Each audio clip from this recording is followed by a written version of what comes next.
तो चलते हैं नेक्स्ट क्वेश्चन की ओर, उदाहरण 5, जो कि प्रश्नावली 6.2 का उदाहरण 5 है ना। सबसे पहले आप लोग क्वेश्चन को अच्छे से ध्यान से सुन लीजिएगा, उसके बाद आप फिगर को समझ लीजिएगा, आकृति को, फिर इसको सॉल्यूशन कीजिएगा, ठीक है। तो ध्यान से सुनिए, पहले देखिए क्या है ना। प्रश्न है कि यदि एक तिर्यक रेखा दो रेखाओं को इस प्रकार प्रतिच्छेद करे कि संगत कोणों की एक युग्म, देखिए क्या है कि यहाँ पर बोलता है कि दो समांतर रेखा, यहाँ पर यही प्रूफ करना है कि ये समांतर। फिर यहाँ पर क्या बोलता है, यदि एक तिर्यक रेखा, मतलब एक तिर्यक रेखा क्या करे कि एक रेखा इस प्रकार प्रतिच्छेद करे कि संगत कोण, मतलब ये जो संगत कोण है ना, यहाँ वाला और यहाँ वाला संगत कोण, इसको इस तरह काटे दोनों को, है ना, कि युग्म जो है ना परस्पर समांतर हो, मतलब ये दोनों ऐसे काटे कि ये दोनों लाइन, इसका मतलब समझ लीजिए कि लाइन को थोड़ा सा अगर आप बढ़ा देते हैं, ठीक है, तो ये दोनों क्या है, ये दोनों भी क्या है, परस्पर समांतर है, ठीक है, ये ध्यान रखिएगा, इसको क्या कर रहा है, परस्पर समांतर है, ठीक है, इस तरह काटे। तो सिद्ध कीजिए, सिद्ध करना है कि PQ और RS ये पैरेलल है। प्रूफ क्या करना है कि PQ पैरेलल RS, ये प्रूफ करना है, ठीक है। तो देखिए ये और समांतर ये तभी हो सकता है जबकि ये एंगल और ये एंगल बराबर हम लोग ले आए तो, ठीक है, ये एंगल संगत कोण के अनुसार बराबर हो जाएगा। तो चलिए प्रूफ करते हैं। सबसे पहले ध्यान रखिएगा कि ये बात हमको लिख देना है, ठीक है, कि अगर यहाँ का एंगल है ना, यह एंगल और यह एंगल क्या बोला है कि गिवन है कि बराबर है ना, क्योंकि ये समद्विभाजक है ना।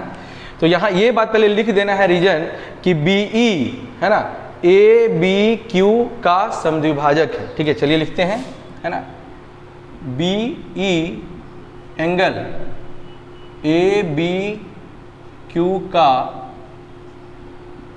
समद्विभाजक है ना, द्विभाजक है ना, समद्विभाजक है ना, ये बात लिख दीजिएगा। चलिए समद्विभाजक मतलब ये क्या हो, ये और ये बराबर है। अब बताइए जब बराबर है तो क्या हम ये लिख सकते हैं ABE is equal to half ABQ, इसका मतलब समझिए, पहले यहाँ लिखते हैं, इसलिए क्या लिखेंगे, एंगल ABE मतलब ये वाला एंगल की हम बात करें तो ये एंगल आधा होगा किसका, तो ABQ का आधा होगा। यहाँ आधा को 1/2 कहते हैं, किसका आधा होगा, तो ABQ का आधा होगा, ABQ है ना। इसको आप इक्वेशन 1 मान लीजिएगा, ठीक है। जैसे हम अभी यहाँ किए वैसे उसी तरह आपको यहाँ भी करना है। फिर से वही लिखना है कि BG क्या है, यह भी समद्विभाजक है ना, BE समद्विभाजक है किसका, तो एंगल BCS का। उसी तरह लिखेंगे पुनः क्या लिखेंगे कि CG है ना, CG जो है एंगल BCS है ना, एंगल BCS का समद्विभाजक है, ठीक है, ध्यान रखिएगा, समद्विभाजक है, ठीक है। अगर ये फिर समद्विभाजक हो गया इसलिए क्या होगा, फिर यहाँ पर हम लिख सकते हैं कि BCG है ना, BCG है ना, BCG जो है वह इक्वल किसका हो जाएगा, फिर हाफ किसका, तो BCS का हाफ हो जाएगा, एंगल BCS का हाफ हो जाएगा। इसको इक्वेशन 2, जिस तरह हम लोग इस एंगल के साथ किए वैसा ही यहाँ पर किए, ठीक है। चलिए देखिए समीकरण 1 और 2 में देखिए यह एंगल और यह एंगल इक्वल होगा, क्योंकि देखिए ये समांतर रेखा और यह दोनों क्या है, संगत कोण कहलाएगा, है ना।